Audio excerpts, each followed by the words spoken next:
He's talking about an attitude in a lukewarm heart that says, I do not need you, Lord. I can run my own life. Apan gusto po niya ipresentar sa atua karon igsoon nga ang gihulagway diri sa Ginoo nga dato. Kay wala lang ni nagpasabot sa mga dato sa bahandi o sa lapi igsoon o mga katigayunan.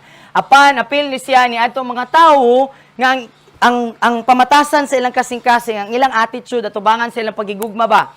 Diha tubangan sa Ginoo kay ay okay naman ko, di na ako kinahanglan ang Ginoo sa akong kinabuhi. Okay ra jud ko karon. It's an attitude of indifference. I can take you, Lord. I can leave you. I can pretend when I come to church that I love you on the outside.